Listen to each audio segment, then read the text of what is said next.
friends, college football fans, Michigan fans. Maybe you're a Washington fan. Whoever you are listening to this, I can't believe it. They actually did it.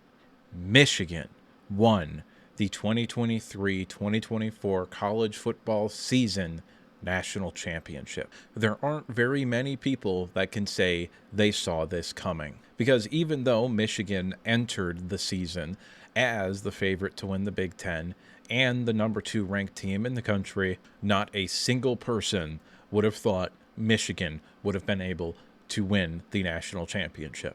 Not one of them.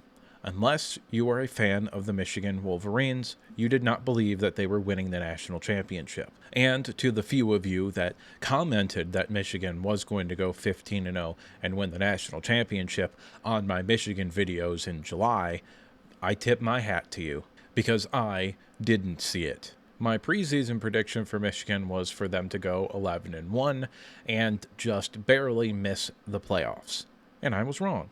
Michigan won not only the Big Ten, but also the Rose Bowl and the national championship. And I didn't think they could do it, because sports teams that I have watched and enjoyed being fans of have only ever ultimately brought me pain when talking about championships, or making the playoffs, or doing whatever. Michigan was a mediocre program for Jim Harbaugh's first 5 years. And before that, they were straight up a laughingstock. Then you look at the Detroit Lions. They are arguably the worst franchise in the history of professional sports until Dan Campbell showed up 2 years ago. By the time I got into hockey, the Red Wings had already made their championship runs and were at the tail end of their championship core. The Pistons sucked and still suck. And Michigan basketball under John Beilein made miraculous runs to the final game of the season, only to get destroyed and prove that they didn't particularly belong at the top end of the sport. But that is no longer the case, because Michigan football and Jim Harbaugh have won the national championship. And now, with the intro out of the way, I'd like to say hello and welcome to the JSA studio. I'm your host, as always, Nathan, and today we're talking about Michigan football. And we're going to start off with the game. Well, not the game, but the national championship game.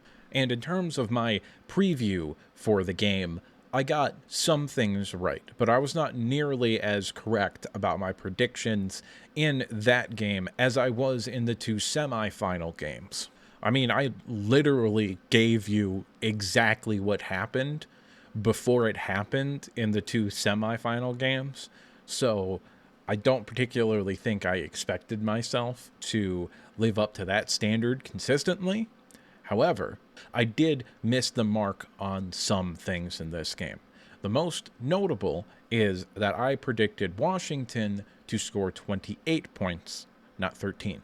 And that came from me dramatically underestimating how good Michigan's ability to rush the passer without blitzing was. Mainly because Michigan hasn't particularly been all that good or consistent at rushing the passer when they weren't blitzing for the vast majority of this year. But it's almost like the defensive line knew that they had to step up for this game, and stepped up against maybe the best pass-blocking offensive line in the country this year in Washington. Now, they weren't the best offensive line in the country, because we had that. But make no mistake, that was an elite caliber pass protecting offensive line, and Michigan won that matchup because Michigan's defensive line was the best in the country by a wide margin, I might add. There's a good chance that Michigan's 2 deep all gets drafted in like the 4th round or better in the next 2 years. I think they've got 3 future first round picks, at least 2, but maybe 3 future first-round picks, and another 3 or 4 day 2 picks with one guy who I think is probably a early day 3 pick in Braden McGregor. But more so than that, I think Michigan has 5 day 2 or better picks in their secondary right now. I mean, Will Johnson's going to be a top 10 pick in 2025. he may legitimately, in the 2025 draft, end up being the highest graded corner that I have ever had. Because at this point, this dude has gone against what I think is probably going to be 3 of my top 10 highest graded wide receivers of all time and handled them. Well, handling is understating. He severely limited both Marvin Harrison and Rome Odunze to the point where they were actively frustrated by how good he was at covering them. And those are probably going to be 2 of my maybe 3 highest graded wide receivers ever. And I don't want to forget the linebacking core either, because Junior Colson and Mike Barrett were maybe 2 top 10 linebackers in the country this year. Mike Barrett is absolutely phenomenal. He's one of the best blitzing linebackers in the country and has been elite in pass coverage. And Junior Colson, playing with 2 broken hands, has decade-long starter in the NFL written all over him. The dude is a stud. Offensively, Michigan did what they needed to do. They dominated the first quarter, got the defense the lead, forced Washington to have to throw the ball more than I think Washington is a pass-first team, by the way. I understand that. However, I don't think they wanted to drop back and throw the ball 51 times against the best secondary in the country. I don't think they wanted to do that. I think they wanted to line up with Dylan Johnson and keep a relatively balanced game plan. They weren't able to do that, mainly because Michigan's run defense was so good, and also the pass defense was so good that they just didn't move the ball. However, offensively, getting back onto the topic at hand, offensively, Michigan was good enough, and that is all that I really have to say about the offense. Donovan Edwards broke off some long runs, and if this is his last game as a Wolverine, that and the 2 runs against Ohio State are going to be what I remember him for, and I am eternally grateful for those. Blake Corum also is maybe the best running back in the history of the Michigan Wolverines. I don't know. I'd have to think about that a lot, but I think he's probably number 1 for me, and he might be my second favorite Michigan Wolverine of all time behind Denard Robinson. So I'm grateful for Blake the Great as well. Last thing here, and I'm going to continue to sing the praises of this football team and act ecstatic like I have been. I don't know if you can tell. I'm a pretty neutral guy emotionally, but I'm very excited. I could barely sleep on Monday night because this was legitimately, at least sports-wise, probably the greatest moment of my life. But J.J. McCarthy did not play good in this game. Yeah, he had a couple of long runs, and that was what it was. The scramble was much needed. It took like an extra 2 minutes off the clock. However, he missed a lot of throws. He also had some passes dropped, so it wasn't just him, but it was mainly him. And I can't believe that I'm about to say this, because this is something that heading into the season, and especially during the midway point of the season after like Penn State, where I would have said there's absolutely no way possible that this was the case. But I have no idea if Sharon Moore in Michigan actually trusts J.J. McCarthy to win a football game. We went the whole year, 15 games, without having to put J.J. in a position to where he has to throw the ball a whole lot, like 40, 45 times in order to win a football game. And play calling wise, the play calls that Sharon Moore was putting together and the game plan that Sharon Moore put together for these past 5 or 6 games seems to indicate to me that he does not particularly trust J.J. McCarthy to do a whole lot in the passing game. And I've been very consistent when talking about J.J. McCarthy. The first round talk for him this year is not there. If he comes out this year, he's a late day 2, early day 3 pick. Best case scenario, probably. However, he is a tremendously physically talented quarterback, and his ability to run, because he is someone who, even at the next level that you would be able to design runs for, not just have him scramble and pick up a first down because he's kind of a good athlete. No, he is legitimately a good enough athlete for you to design runs for him at the next level. His arm strength is adequate. He has what I would describe as a average at the NFL level arm. Now, maybe he can throw the ball 40 times a game and throw for 350 yards and 4 touchdowns and not turn the ball over. Maybe he can do that. He wasn't put in a position to need to do that this year. And because of that, the NFL is not going to look at him as someone who can do it. It's kind of like having credit, you know, where there's a saying in the banking industry where no credit is bad credit. And for the NFL, it's kind of the same thing. We haven't seen J.J. McCarthy in pressure situations where he had to throw the ball a lot in order to just keep pace with the other team, because his defenses and his running games have been so good throughout his 2 years as the starter that they didn't need him to do that. However, no credit is bad credit. So no experience in those situations means that they're going to assume that you are bad in those situations. Or at the very least, you will not be great at them to begin with. J.J. McCarthy is a bit of a project as a quarterback. I think he's more advanced than people are giving him credit for. However, it's very obvious that if teams throw in really any kind of wrinkle defensively, where they show one look and then go into another look, that he really, really struggles in that situation when the defense changes from his pre-snap read to whatever they're actually going to run post-snap. However, I just want to make this very clear. J.J. McCarthy did enough, not only in this game, but against Alabama and against Ohio State and against Iowa and against Penn State to win the game. He did enough to win all those games. And I can't really fault the guy for only doing what is asked of him. However, NFL people are absolutely going to do that because their mentality is going to be, if they could throw the football, they would throw the football, which may or may not be correct, but it's irrelevant to how they're going to view it. I think that's how they're going to view J.J. McCarthy and him as a prospect.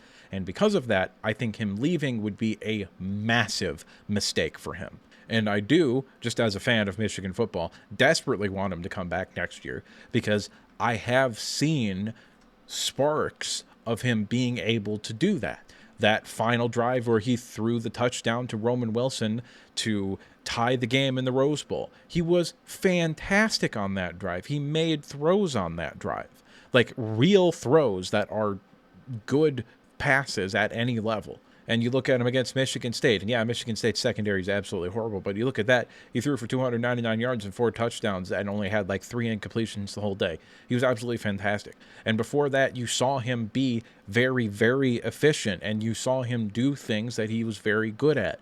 And when he played the better teams, he wasn't as good, but he was still tremendously efficient because in the bigger games, Michigan tended to lean on their running game. However, I do think that J.J. McCarthy leaving would be a mistake for him. And maybe just a little bit. It's me being a little bit too harsh on J.J. McCarthy because I want him to come back. That might be a little bit of this. Because I am tremendously grateful for J.J. McCarthy. Because without J.J. McCarthy and his leadership on this team, I don't think they win the national championship. I think they could have found another quarterback who could have given them what J.J. McCarthy gave them on the field. I don't even particularly think it would be that hard. But I don't think there's another quarterback in the country that could have done what J.J. McCarthy did for the culture of this team and for the other players on this roster. Moving on to the next topic here. Is this the greatest defense of all time? I don't know. However, they are certainly in the conversation. I believe S&P Plus has Michigan as the second best defense of their era, so since 2001, I believe is how long the S&P Plus has been going. I think the best defense is 2021 Georgia, but I'm not positive. Either way, these stats are unbelievable.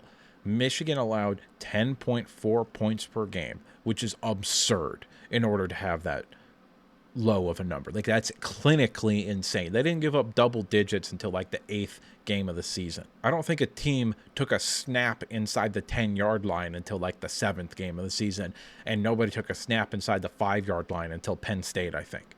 This defense was unbelievable. And the only reason they gave up points in the beginning of the year, their first games, basically all of the games before Penn State, was because we were throwing our third and fourth string guys out there in the fourth quarter. Michigan also had 18 interceptions and 9 fumbles recovered for 27 total turnovers, which is a tremendously high number. They had 40 total sacks, which is a good number. That's not crazy, but that's a good number.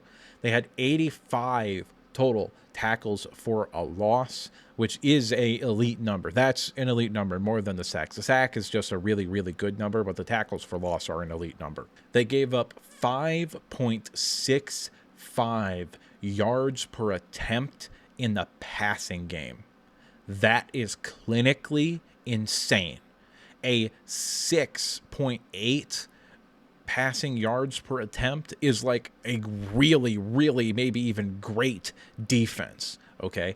So 5.6 is clinically insane. That is one of the most absurd stats I've ever seen in my entire life. 5.65 yards per attempt is clinically insane as a defensive statistic. That's unbelievable. That's like 100th percentile type shit. Also 3 yards per carry. That's a great number. That's like a really, really good, borderline great run defense as well. Third down defense is also clinically insane. Like, that's an unbelievable number. Teams on third down against Michigan this year were 57 of 196 for 29.08% chance to get a first down on third down.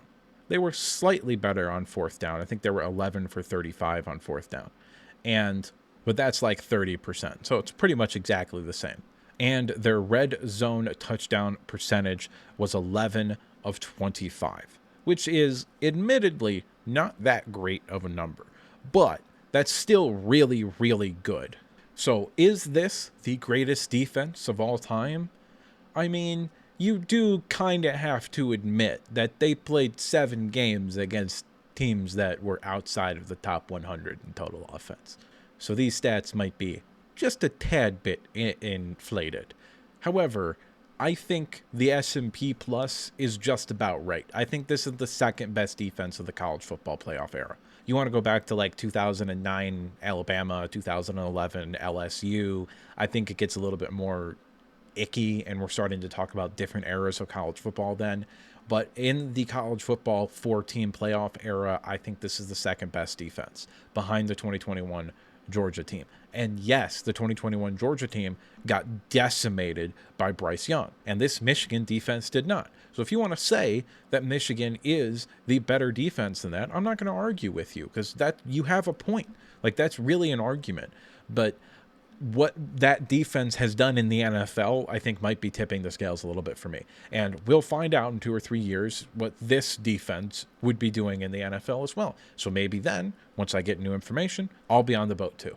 The next thing that I want to do is specifically call out some players who, in my mind, are officially Michigan legends. And those 4 players are, left to right on your screen here: Quentin Johnson, safety; Mike Wallace, cornerback; Roman Wilson, wide receiver; and Cornelius Johnson, wide receiver. I think all of these players, 3 of which I don't believe have any eligibility left, and Roman Wilson I think could use a COVID year to come back, but I think he's a day 2 pick, so I don't think he's going to come back. So I think we've seen all of these players play their last games in a Michigan uniform, and I want them to know that they are bona fide Michigan legends. These players made massive plays in big games. Quentin Johnson had that hit on Emeka Egbuka in the Ohio State game that jarred the ball loose and kept Ohio State from picking up a first down. Mike Wallace, this whole season, has been a lockdown, shut-down corner across from maybe the best corner in college football in Will Johnson. He got targeted more and had just as good of stats, if you look at him, as Will Johnson did. Roman Wilson, aside from being the team's best receiver this year, also made plays throughout the whole year. But really, the play that will be his legacy as a Michigan Wolverine is when he made the extra effort and went up, perhaps risking a body shot by a defender where he didn't know where they were, and caught that tipped pass in the Rose Bowl. Flat out and straight up, a Michigan legend. Cornelius Johnson is the last guy. I really like Cornelius Johnson. He's probably not getting drafted, but I really like Cornelius Johnson. He's big, he's fast enough, he runs really good routes, he's solid hands, and most importantly, he blocks at a really high level. However, the reason that he is a Michigan legend is not so much for anything that he particularly did this year, other than a few really clutch receptions when we needed them. No, his legacy is that 2022 Ohio State game where he caught those two massive touchdown passes from J.J. McCarthy. So once again, Quentin Johnson, Mike Wallace, Roman Wilson, Cornelius Johnson, Michigan legends. However, even among these players who are Michigan legends, and we have also probably seen the last of them this year, there are three that stand out even higher than those guys to me. And that's Mike Sandersill, Blake Corum, and Mike Barrett. Now, Blake Corum and Mike Sandersill are self-evident. They're the two arguably biggest leaders on this team. They were both captains, I believe, and are bona fide legends among legends in this program. Blake Corum is the rushing leader touchdown, and he's like 5th on the all-time rushing yards list. Mike Sandersill is maybe the second best defensive back in the history of Michigan football behind Charles Woodson, although teammate of his, Will Johnson, might have something to say about that next year. Nevertheless, Mike Barrett, to me, is in that same tier, because when Michigan was really struggling at the linebacking core, that was quite evident in 2021 that Michigan really struggled in the linebacking core, and that they were big, and Junior Colson was a true freshman, and he was a guy that had a lot of upside, but he wasn't quite there yet. But in 2021 and to an extent 2022, Michigan kind of struggled at the second level of their defense. And that's why the defense did get exposed at times in both of those seasons, and why it didn't get exposed this year. Mike Barrett went from being a guy who was a safety, I think, to putting on like 40 pounds of muscle and becoming one of the 5 best linebackers in all of college football this year. He is someone who is probably going to get drafted on day 3 of this upcoming draft and will make an NFL career on special teams and as being a coverage linebacker, in my opinion. He was a leader on this team, and he was one of their best players, and he is severely underrated by both the fan base and the media. He was a major driving force behind how elite this defense was this year. Blake Corum is maybe the best running back in the history of the Michigan Wolverines. I think he's certainly in the conversation. It's probably him or Mike Hart. And having grown up on Mike Hart, I would probably lean Mike Hart just because that might be childhood nostalgia. But I'm certainly not going to argue with you if you want to put Blake Corum on like a Michigan Mount Rushmore or as the best running back in the history of the Michigan Wolverines. I'm not going to argue. I think that's a perfectly legitimate point of view to have. And as I said earlier, Mike Sandersill is, without a doubt, the second best defensive back and maybe the second best defensive player, period, in the history of Michigan football outside of Charles Woodson, who's number 1 in both of those categories. So, Mike Sandersill, legend. Blake Corum, Blake the Great, rather, legend. And Michael Barrett, underrated, but still a legend. Next question that I would like to pose here is, who leaves? And these are the players that I think are going to leave, unfortunately, this program behind.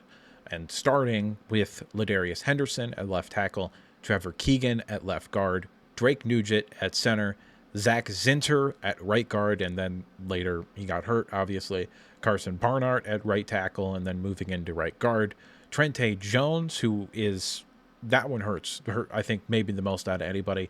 He's someone who Right now, the reports are he's likely to declare for the NFL draft. Perhaps NIL could convince him to come back. I really, really hope he does, because I think he's someone who may not even get drafted if he leaves this year, because there's just not a whole lot of film on him. But if he comes back next year, I think he has a chance to be a day 2 pick. Moving on from Trente Jones, Blake Corum, Roman Wilson, Cornelius Johnson, and A.J. Barner. Those are the offensive guys that I think are leaving. And I think everybody really, except for Trente Jones and Cornelius Johnson, maybe Carson Barnhart, but the way he played at guard, I think has kind of solidified him as a draftable prospect. But I think really Trente Jones and Cornelius Johnson are the two guys where I'm maybe at 50-50, or in the case of Cornelius Johnson, a little bit, well, way below 50% in terms of chances of him getting drafted. But everybody else, I think, is probably going to get drafted. And moving on to defense, I think Jalen Harrell, Braden McGregor, Chris Jenkins, Cam Good, who's out of eligibility, Mike Barrett, who is also out of eligibility, I believe, and Junior Colson, Rod Moore, Makari Page, Mike Wallace, Mike Sandersill, and Quentin Johnson are all gone, because I think Quentin Johnson is also out of eligibility. I think he used his super senior year this year. And these guys, I think the majority of them, except for Cam Good and Quentin Johnson, who I don't think get drafted, but I think everybody else has got a real good chance of getting drafted if they leave. And I think Cam Good might have another year of eligibility, but I'm not positive. I know Mike Barrett and I know Quentin Johnson don't have another year of eligibility. I don't think Mike Wallace does either, or Sandersill. So I think those guys are going for sure.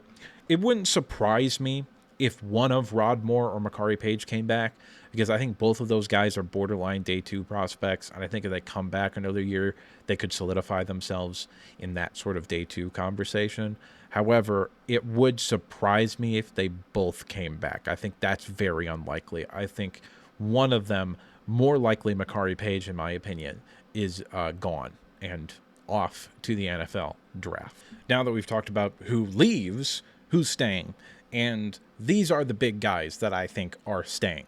J.J. McCarthy, Alex Orji, who I do not believe will be playing quarterback next year, Donovan Edwards, Khalil Mullings, Miles Hinton, and Josiah Stewart. Again, I would really like to add Trente Jones to that list, because I am not very confident in our tackle situation right now. But I do actually really like our interior backup offensive linemen. So I think they'd be able to be plug and play next year. But I think the tackle situation is a little bit more questionable. So I would really prefer to have Trente Jones come back and start at right tackle this year. Don't know if he will. Probably not. From what I've been able to gather, he is leaning towards leaving for the NFL draft this year. But J.J. McCarthy, I've already kind of touched on it. I don't think he should go out, and I think he does stay. I think he's going to go to the NFL, maybe get some feedback, and I think he's going to get a lot of the things that I've already talked about here, where they're like, you're not quite there yet, we haven't seen it, and no credit means bad credit. So I think he'll get stuff like that. Alex Orji, I think, is just way too athletic for him to not be on the football field somewhere. I think there's a possibility, if he is unwilling to move positions, that he transfers, because I do believe that Jaden Davis will be the backup quarterback next year for all intents and purposes. Donovan Edwards, I think he comes back and has a chance to be the number 1 running back for Michigan, and I think he puts up numbers next year. If he leaves, I am very confident that he would get drafted, but it'd be like a 6th, 7th round pick. And honestly, that's probably not worth it if you're a running back to leave that early, in my opinion. Khalil Mullings, I think, has a super senior year left. I think his first year was 2020 with COVID. So I think he has one more year left. And if you go back and look at my Michigan running backs video that I made this offseason, I was talking a lot of shit about Khalil Mullings, and I was fucking wrong. Not only do I think Khalil Mullings is a very good running back, I think he's someone who next year, if he gets enough touches, could legitimately get drafted as a running back at the next level. Because he's 6'2", 235, 240, moves really well, showed off some great hands, and is just powerful running the football. And he's fast. That's the other thing. He's fast, too. It would not surprise me if he ran low 4.5s. Miles Hinton is the next guy, and I really like Miles Hinton. I'm very happy he's coming back. He's going to be the starting left tackle for Michigan this next year. And when he was at right tackle, he was honestly kind of bad, but it's good that he does have experience playing at right tackle. But at left tackle, the one game that he came in and played at left tackle, he was really, really good. Like, he was their best offensive lineman that day by far, even better than Zach Zinner. So that is nice to see. And the last guy that I am convinced will stay is Josiah Stewart. I think personally that he's a day 2 pick. However, I do think if given more of an opportunity and perhaps a starting role next year where he is the guy who's just on the field constantly, as opposed to this year that was Braden McGregor and Khalil Mullings. Next year I think it'll be Derek Moore and Josiah Stewart if he decides to come back. But I think Josiah Stewart is a kind of maybe a sneaky dark horse guy that could go in the first round, because he was someone who, after his Coastal Carolina year where he had like 12.5 sacks, people were talking about him going in like the top 40. And this year that kind of fell off a little bit because he doesn't have the production, but I really, really like Josiah Stewart. He's like 6'2" and 235 pounds, but he plays bigger than he is. He's got some serious pop in his hands, and I think he's really, really good at rushing the passer. So given the opportunity, Josiah Stewart is someone who I think could, at the very least, go early day 2 in the NFL. And because of that, I do hope he comes back. If he doesn't come back, I do think he'll be drafted, and I think there's a high probability he gets drafted on day 2 as well. But I think he should come back. He's kind of one of those few guys where I say that he should come back rather than I hope he comes back. I think Josiah Stewart should come back. Moving on here, now that we've kind of talked about who I think stays and who I think goes, these are the guys that I am like more than like they've got a 50-50 shot that they get drafted. Like, I think these guys got a really, really good shot to get drafted. Some of them are locks. Some of them, I think, just have a really good chance to get drafted. Let's start at the top here. Ladarius Henderson. A, he's a guard at the next level. But B, I really like him as a guard. I think he is extraordinarily underrated in pass protection. He held his own against top 20 pick in Dallas Turner and handled Braylon Trice fairly well as well. So I think he's kind of underrated as a pass protector, and he's very good as a run blocker. However, he's a guard at the next level. He just doesn't have the lateral athleticism necessary to stick at tackle. But as a guard, he's someone who in the middle rounds, 3rd, 4th, 5th round, is someone who I think maybe you sit him for a year, but by the time year 2, 3 rolls around, he's just starting guard. And I really like him in that role. Trevor Keegan, I think, is someone who maybe has a lower ceiling than Henderson, but I think he's someone who could probably come in right away and start. He's a very, very smart player, very technically sound.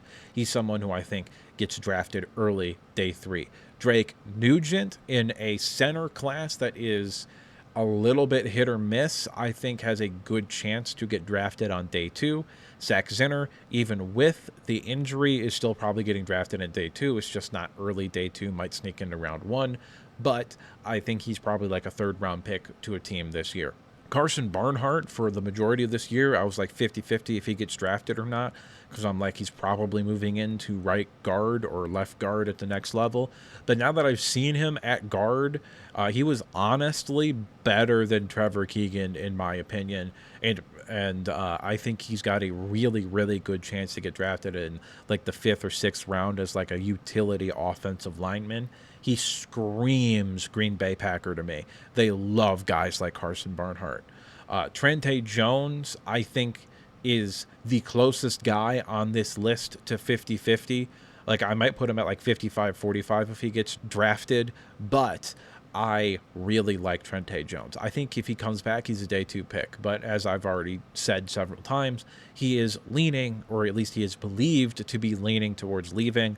So I think some team is going to get an absolute steal with him at right tackle, or maybe move him into guard. I do think he has the athleticism and length to be able to stick at right tackle at the next level. However, I think if he does get drafted, it's probably the 6th or 7th round. Blake Corum, it would not surprise me if Blake Corum was like a 3rd-round pick. That's just typically where running backs like him go. I think he's better than a lot of running backs in this class that might get taken ahead of him. I think he's going to have a very successful NFL career. However, he is an older guy. He will turn 24, I believe, during the next season. And typically speaking, a running back, you would like them to turn like 26 when they get to their 2nd contract, because then he's still got like 3 or 4 years before his body starts to fall apart. And Blake Corum will be 28 by the time his 2nd contract comes out, and will turn 29 early into that season. So him coming back this year, while it was worth it probably in his mind to win the national championship, it did dramatically hurt his chances of having a long NFL career and getting drafted fairly high. Roman Wilson, in a draft class that honestly does not have a whole lot of slot options. This is a very bigger wide receiver heavy draft. I think has the opportunity to go a lot earlier than people are expecting him to go. I think he's a day 2 pick. So I think he goes somewhere in there. And A.J. Barner in a weak tight end class, I think might also get pushed up draft boards like Roman Wilson and end up going on day 2 or early day 3 as well. And those are the offensive guys that I think get drafted. The defensive guys, Jalen Harrell, who I think has a chance to go day 2, but more likely to go early on day 3. Braden McGregor, probably middle of day 3. Chris Jenkins, I think, is a day 2 pick. Mike Barrett, I think, is an early day 3 pick. Junior Colson, I think, is a day 2 pick. Rod Moore, I think, is a day 2 pick. Makari Page, I think, is an early day 3 pick. And Mike Wallace and Mike Sandersill, I think, are both day 2 picks. I really like this group of defensive players, and I am very sad to see a lot of them go, specifically Mike Sandersill and Makari Page, because I really like Makari Page as a player. But with all these guys gone, who plays next year? Who steps up? Well, these are the guys that I think are going to step up. Now, the schedule is rough, genuinely.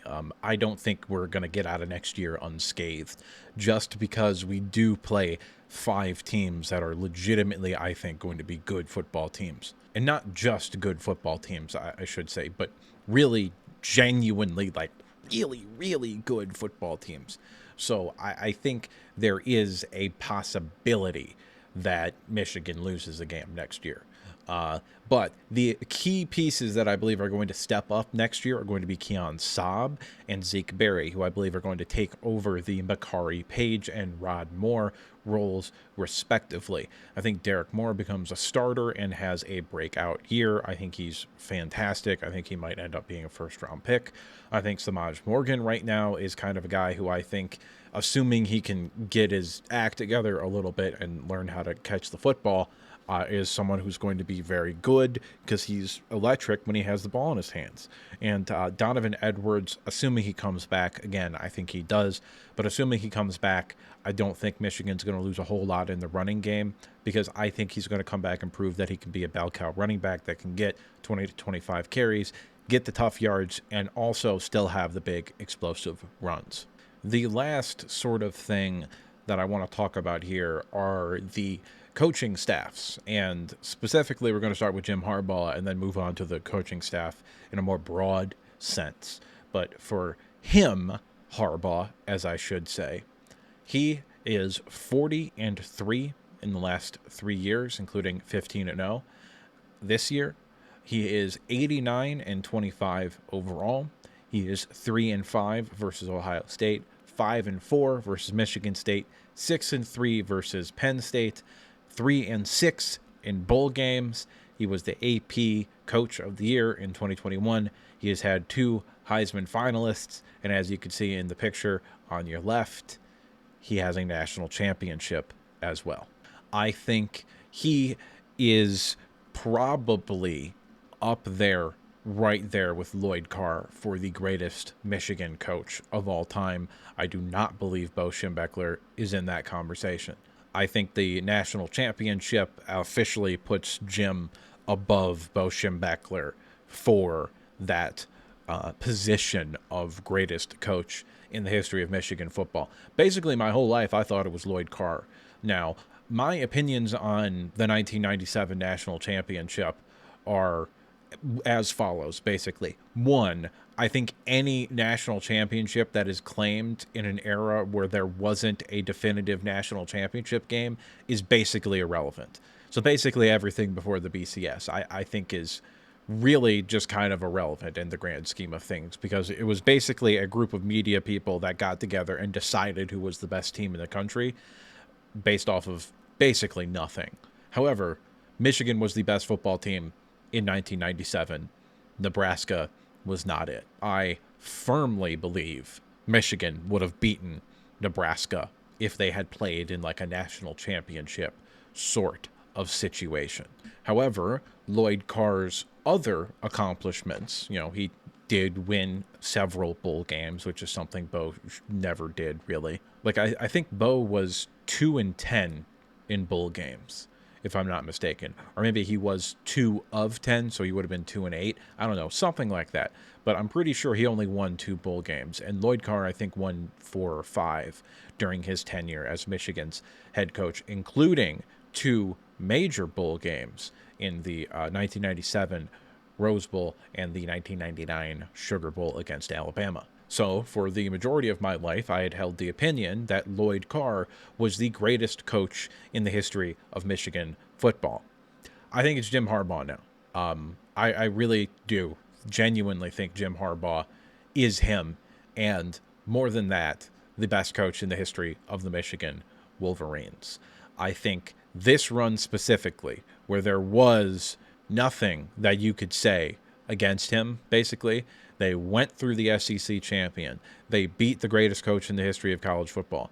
They beat a team that had maybe the best offense, top to bottom, in the country this year in Washington, as well as beating a legitimately very, very good Ohio State team and a very, very good Penn State team as well.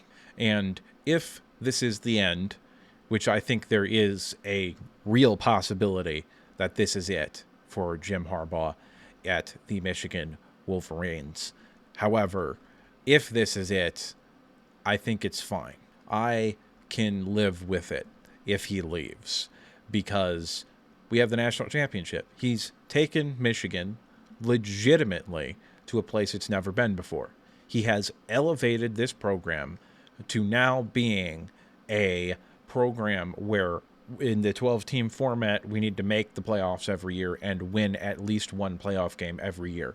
That is the level of program Michigan is now. The standard has been raised significantly. And later on in the final segment that we're going to do in this video here, I will talk about who I would task with replacing Jim Harbaugh. However, the way I see it is, if Jim does leave, I think there are really only 3 spots for him. The number 1 spot is the Los Angeles Chargers, in my opinion. That is a team that has a lot of talent. That is a team that has a bona fide franchise quarterback who is absolutely capable of not only winning the Super Bowl, but also like league MVP. They are also in prime position to add a very, very good player with a top 10 draft pick, as well as a early second-round draft pick, which in a draft class like this is really good. Like, you can get a guy who maybe goes top 20 in a different draft class than this year's draft class with that early second-round pick.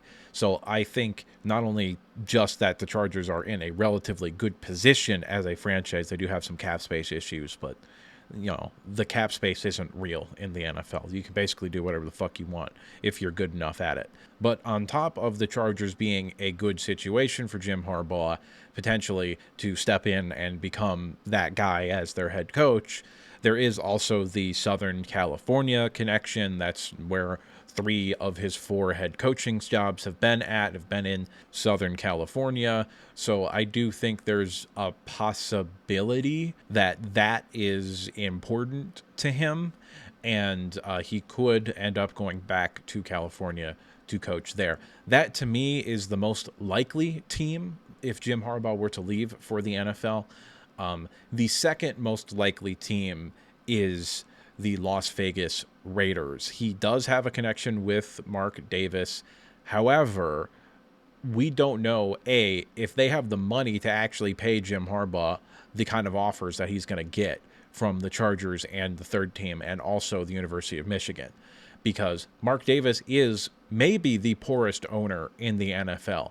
And even though he has in the past shown the ability to just shuck out money and throw money at coaches, like he made John Gruden like $100 million head coach, that has put him in a tough spot financially speaking. So is he going to maybe be willing to put Jim Harbaugh in the $20 million range per year? I don't know. I think it's far, far more likely that the Raiders probably just hire Antonio Pierce. However, I would still classify the Raiders as the second most likely spot for Jim Harbaugh to go. And the last team, which is kind of a sneaky sort of team, in my opinion, is the Washington Commanders. The Commanders have new owners who are rich, like rich, like genuinely they got money to throw at people, and they could probably fairly easily make him the highest paid coach in the history of a professional American sports and not lose any sleep over it. They also have a fairly talented roster. Like, this is a roster who, with a very bad quarterback situation 2 years ago, damn near made the playoffs.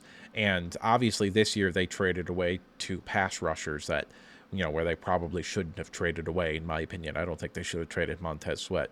Chase Young, maybe. Montez Sweat, no. However, they still have two very good defensive tackles in Deron Payne and Jonathan Allen, as well as some serious talent on offense with Terry McLaurin and Jahan Dobson and Curtis Samuel and a couple of other players as well. The offensive line isn't bad. Problem is they don't have a quarterback. However, they also have the second pick of the draft. So Jim Harbaugh could pick his quarterback, and he'd probably take Drake May, like what I think the Commanders are going to do in real life, and do kind of what he did with Michigan. And he might be, mediocre, middle of the pack for 2 or 3 years, but then I think they'll kind of figure it out. They also have a metric crap load of cap space and money this upcoming year without really any major contracts to sign for anybody, really. The only guys that maybe you can think about re-signing are not guys that are going to constitute a lot of money. So they are in a pretty good position, all things considered. However, I think maybe a bigger reason than perhaps some people might realize or like to talk about with Jim Harbaugh is that Baltimore is right next door to where Washington is, okay? Where DC is, so to speak.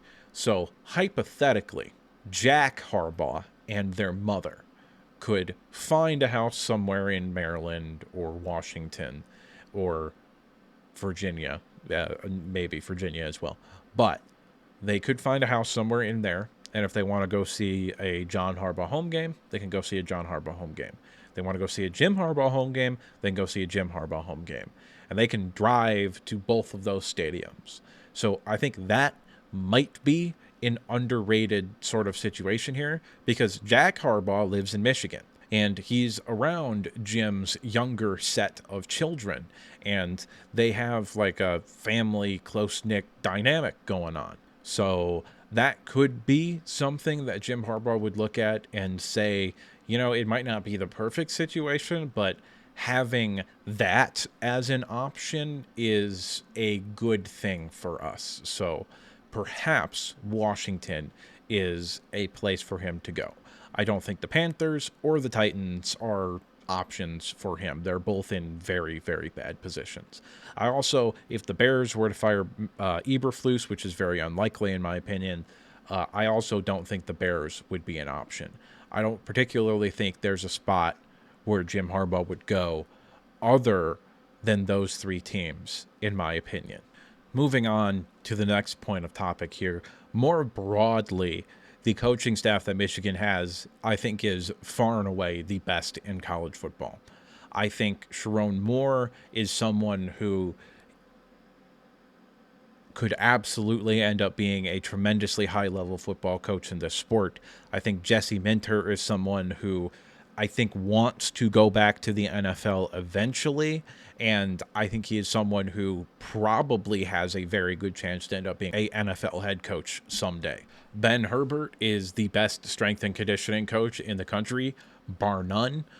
Michigan should cut him a blank check and also have him sign a lifetime contract where he can't go anywhere else because he is that dude. And moving down further there, I think Grant Newsome is someone who's going to be a very, very good head coach. I think Jay Harbaugh is a good special teams coach. The special teams, I get that the returner situation has been great this year, but the special teams, for the most part, since Jay Harbaugh has moved there from the running back position, has been fantastic. I think Mike Hart is someone who is a future play caller for this team, potentially, or maybe another team, but is one of the best running back coaches in the country, beyond a shadow of a doubt. I think the quarterbacks coach Campbell is also someone who has a very bright future as well. I think Steve Clinkscale is also someone who could be a defensive coordinator for a college football team, maybe this college football team, pretty soon.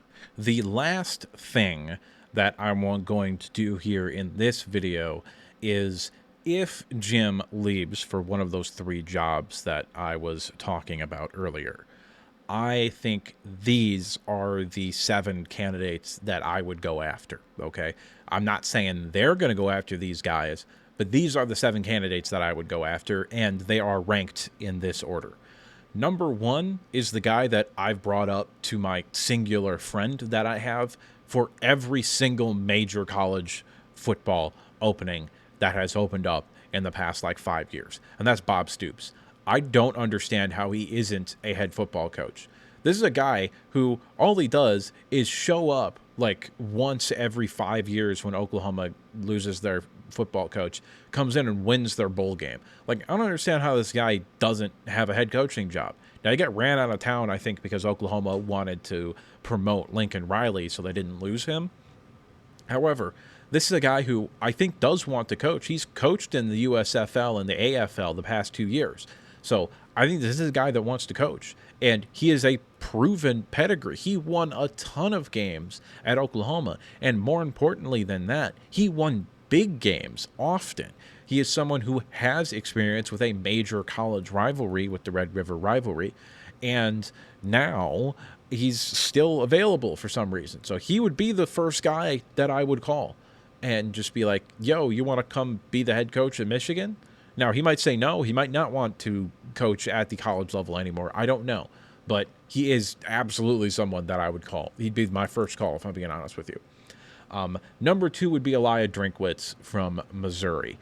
I don't think Michigan is going to go after him, but I would. I think he is a coach that understands how to utilize NIL. And in this day and age, before players get paid just from the TV contract, which is coming at some point probably before the end of this decade, but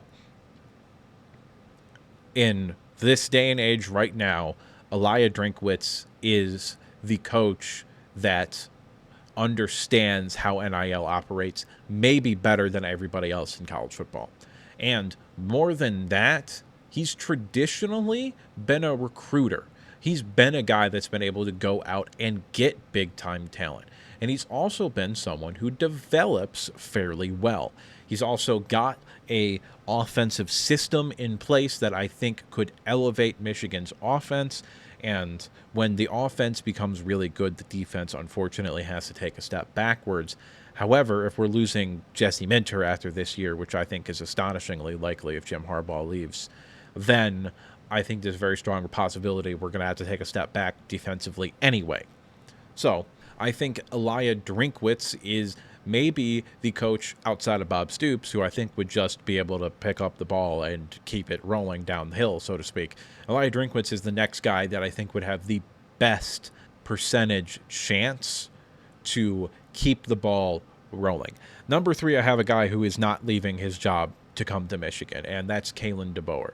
It would be an all-time weak guy move for him to leave the spot where he just made the national championship game to the team that he lost to.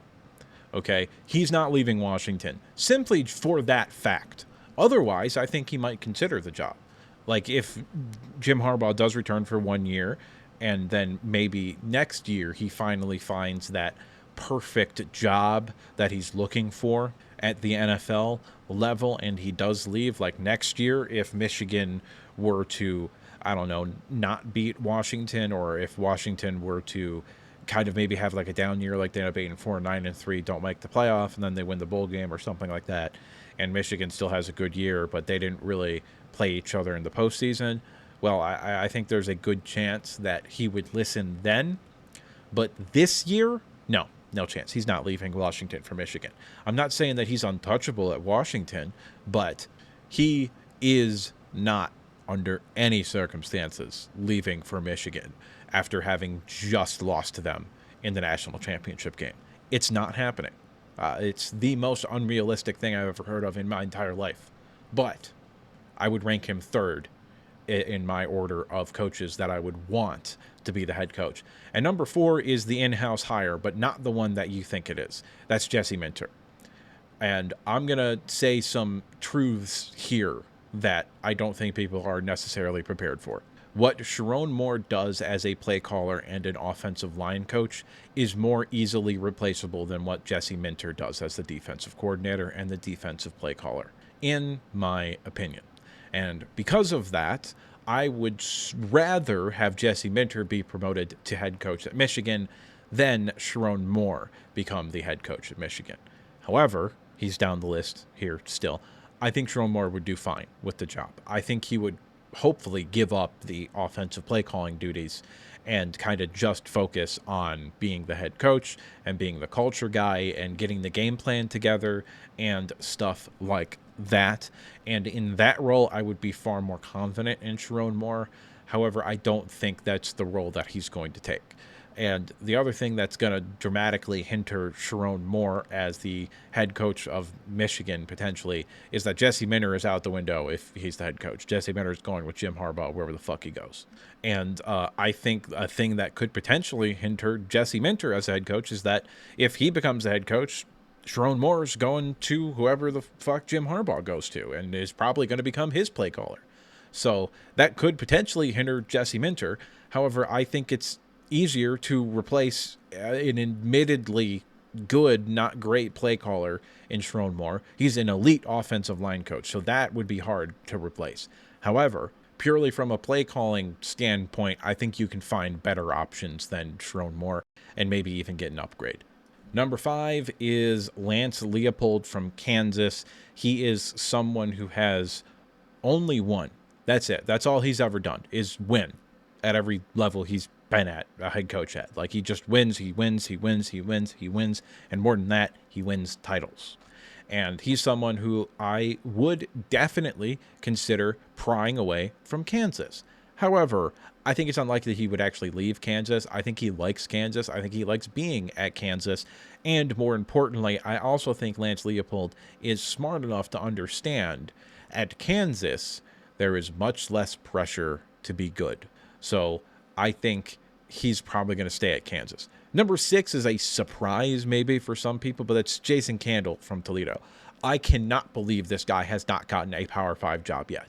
He is a fantastic play caller and a great head coach. I really, really like Jason Candle, and he is someone with Midwest ties. So he would be someone that I would be interested in hiring as our head coach. And number 7, Sharon Moore. Hiring Sharon Moore to me would be like hitting for par. Like, it's not good, but it's not bad.